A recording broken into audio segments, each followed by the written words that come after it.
Hey everybody, it's Buckshot here with the weekly Buckshot. So today we're coming from a new location. It's not the sterile office. We've moved into a home office here, so a little bit nicer, a little bit more space, and we'll take some shots from different areas very at different times. But anyway, so this week I want to talk to you about something I think is important. It's the idea of moving your financial goalposts. Now, what do I mean by that? Jim Rohn, right? A lot of people know Jim Rohn. The quotes, he's everywhere, you hear from him. One of the most famous things that he said, and everyone talks about all the time, is you're the average of 5 people you spend the most time with, right? So, do you think that's true? Well, for me, that would be my wife, who's a 42-year-old graduate of Stanford and London School of Economics, and she turned into an entrepreneur. So yeah, she's fairly similar to me. But then the other people I spend all my time with, well, there's my 8-year-old daughter. We call her the risk assessment supermodel because she's gorgeous but super geeky and nerdy and always worried about stuff. Then there's my 5-year-old, who we call the baby bombshell because she's juicy and the kind of like little girl that you can't stop kissing. That's probably not me, really, right? And then there's my 2-year-old who's crazy, smart, energetic, and really more than a handful. And then the last, probably the person I spend the most time with after that is Phil. Phil's my media guy who's actually taking this video right now. He's a recent USCB graduate in film. He's from Hong Kong. He's very smart and creative. He has very little money, and he's disorganized. Anyway, so in my case, I'm not sure that Mr. Rohn is right. The 5 people that are around me the most are not necessarily, I'm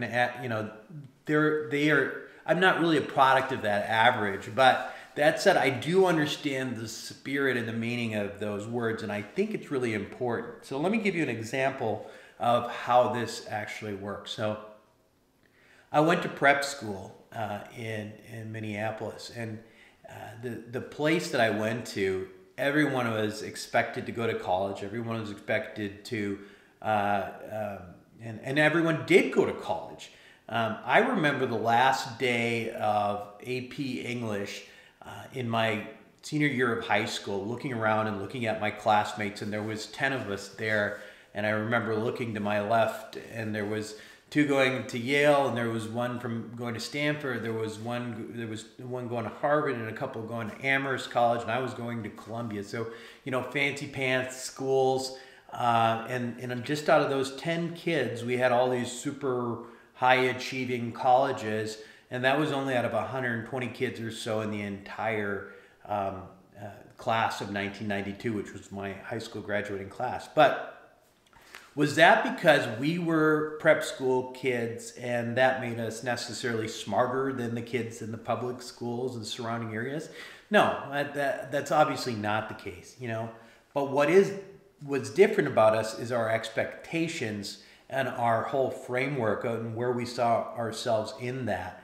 Not only were we programmed because of this to know that we were going to college, but anything less than performance and academics that would let us go to anything but a top university or college wouldn't have been acceptable. So we all made it happen. That's basically it. We made it happen.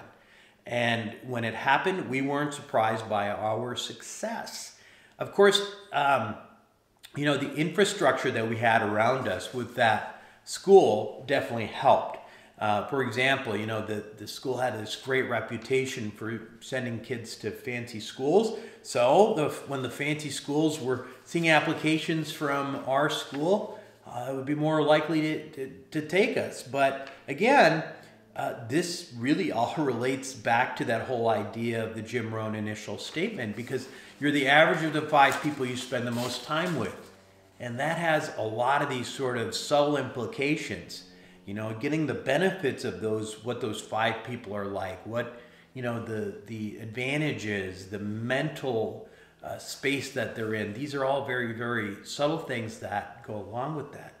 Now, I have found in reality that some of the same principles, that these same principles that I'm talking about with school and academics, that they relate to wealth as well. Now, if you are a person who makes less than $100,000 per year, you're probably spending most of your time and your energy around other people who are making less than that. And there's nothing wrong with that. But if you're on the other hand, if you're a millionaire entrepreneur, chances are you hang out with people who are other entrepreneurs who are very high achieving academic or financial folks. And so that's just a reality. That's just the way that naturally things turn out, right? That's just kind of the way things settles.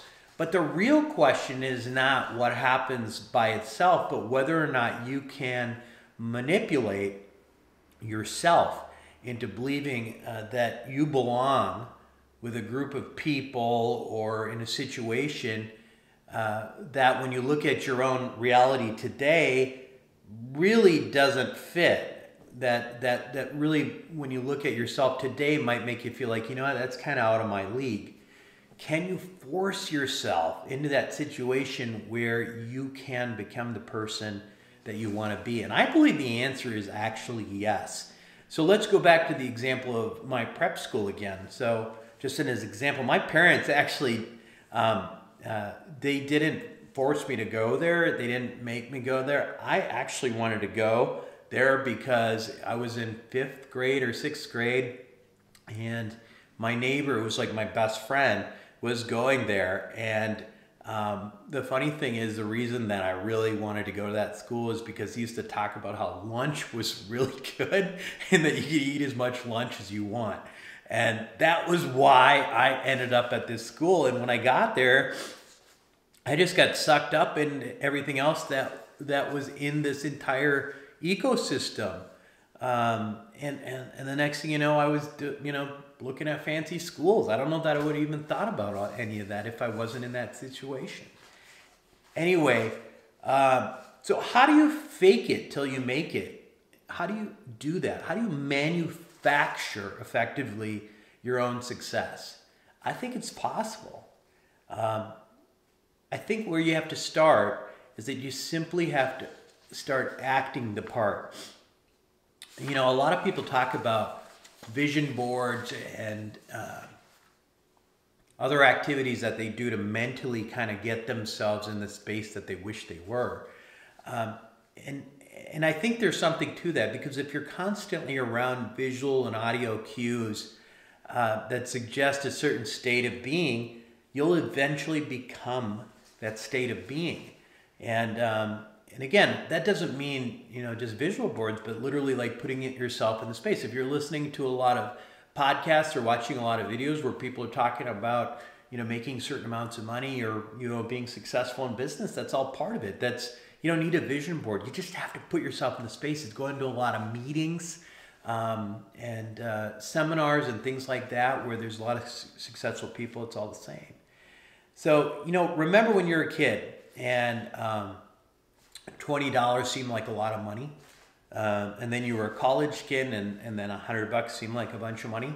Well, maybe now you think, when you think about, like, say $100,000, you think, boy, that's a lot of money. Well, I mean, it's not insignificant, but there are people who don't think of $100,000 as a ton of money. How did they get there? How did they get there? And when I ask that question, I'm not asking about, like, what business they do or what did they invest.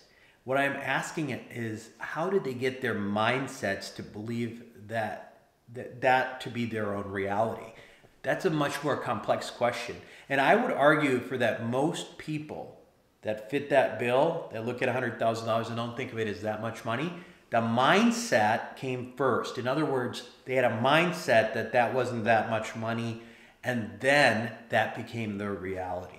Anyway, I realized that, you might be watching this and you might have seen other people talking about these kinds of things and you think, gosh, that's just a bunch of hocus pocus and I don't believe it. But I have to tell you something, and this is real.